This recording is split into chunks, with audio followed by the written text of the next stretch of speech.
여호와께서 이같이 말씀하시되 하늘을 창조하시니 그는 하나님이시니 그가 땅을 지으시고 그것을 만드셨으며 그것을 견고하게 하시되 혼돈하게 창조하지 아니하시고 사람이 거주하게 그것을 지으셨으니 나는 여호와라. 나 외에 다른 이가 없느니라. 나는 감춰진 곳과 캄캄한 땅에서 말하지 아니하였으며 야곱 자손에게 너희가 나를 혼돈 중에서 찾으라고 이르지 아니하였노라. 나 여호와는 의를 말하고 정직한 것을 알리느니라. 열방 중에서 피난한 자들아, 너희는 모여오라. 함께 가까이 나오라.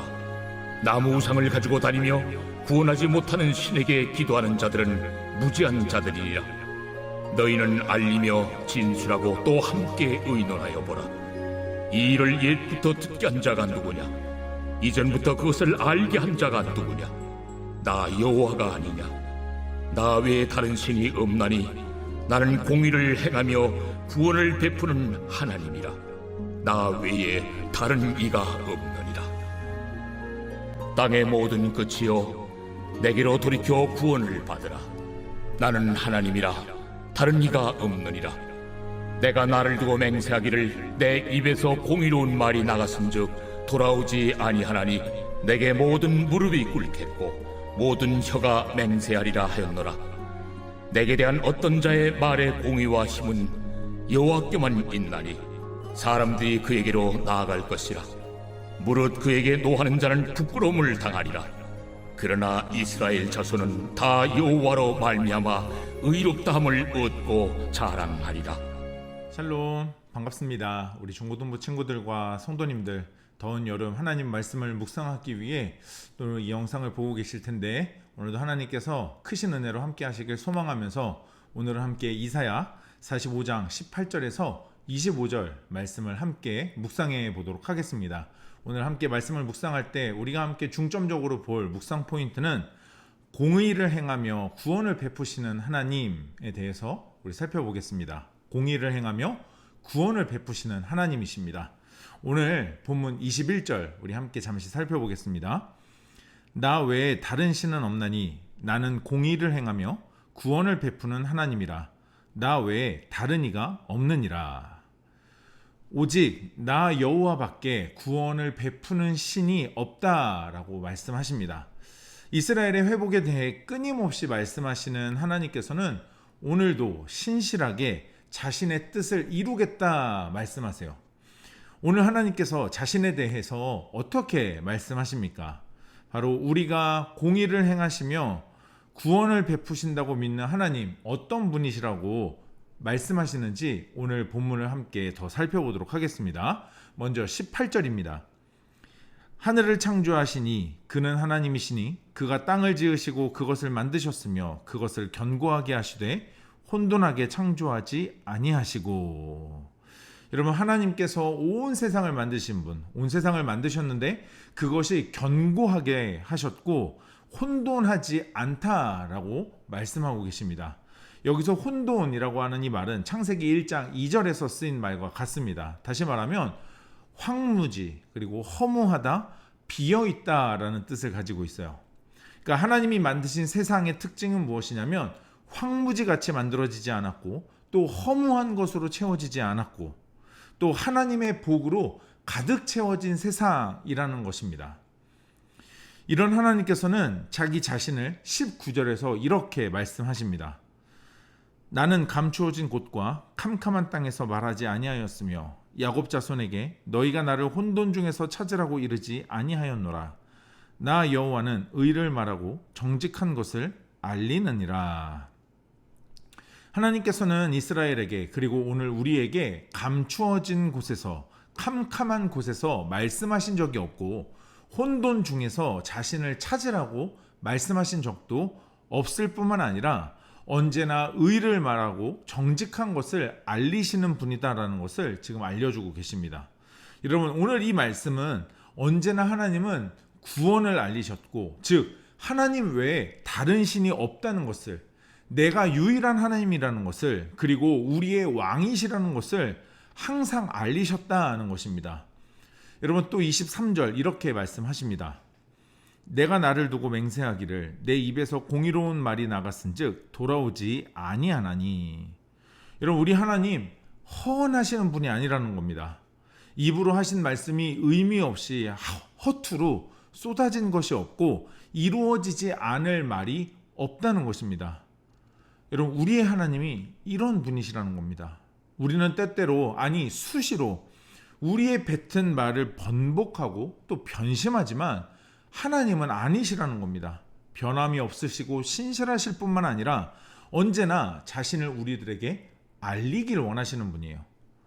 이런 하나님께서 이스라엘에게, 그리고 오늘을 사는 우리에게 무엇을 알리고 말씀하실까요? 여러분, 맨 앞에 읽었던 말씀을 다시 한번 생각해 보세요. 21절. 나 외에 다른 신이 없나니 나는 공의를 행하며 구원을 베푸는 하나님이라. 나 외에 다른 이가 없다. 여러분, 공의를 행하시고 구원을 베푸시는 분이라고 말씀하십니다. 그분이 이 세상의 유일한 신인 여호와 하나님이십니다. 여러분, 22절도 보겠습니다. 땅의 모든 끝이여 내게로 돌이켜 구원을 받으라. 오늘 그런 하나님이 자신에게 돌이켜 구원을 받으라 말씀하십니다.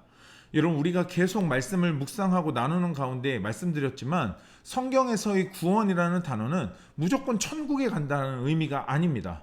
여러분, 오늘 이 구원이라는 말을 히브리어 원어의 뜻으로 찾아보면 그 의미가 도움을 받는다라는 뜻이에요. 그러니까 다시 말하면 하나님께로 돌아와 자신에게 돌이켜 내 도움을 받으라는 말씀인 거예요.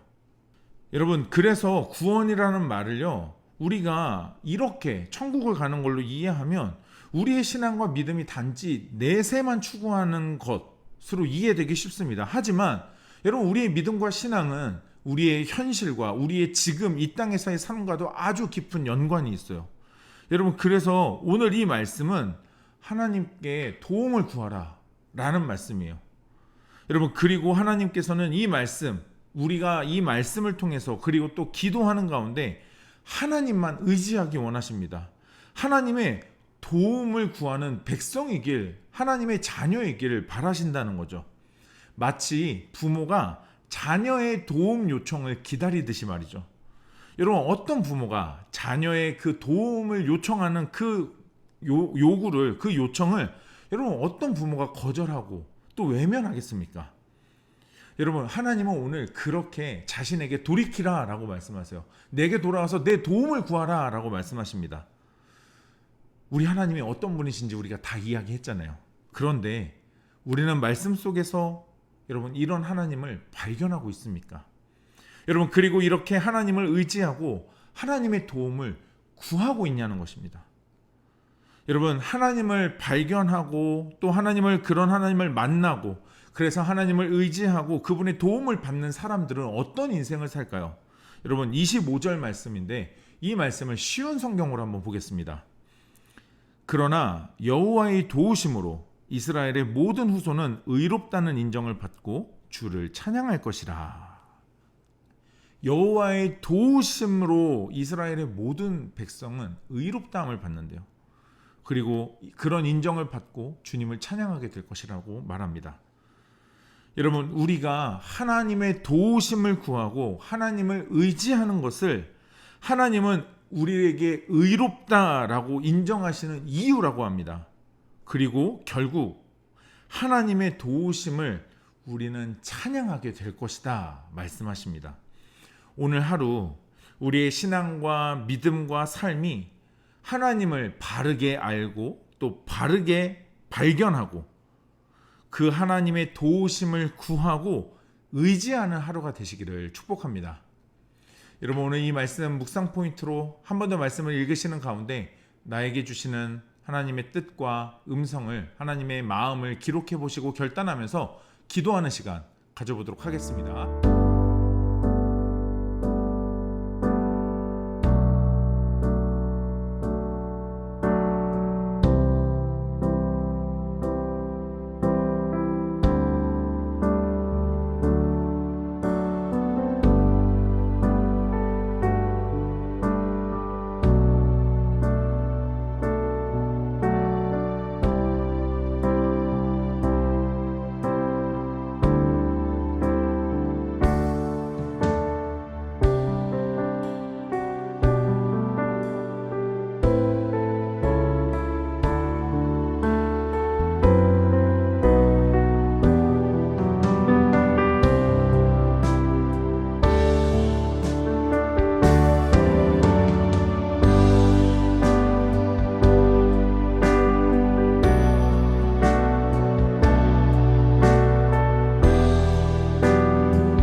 오늘 묵상하고 결단한 내용을 영상 댓글에 남겨주세요. 오늘 영상은 여기까지입니다. 오늘 하루도 하나님 말씀으로 믿음으로 승리하는 하루 됩시다. 샬롬.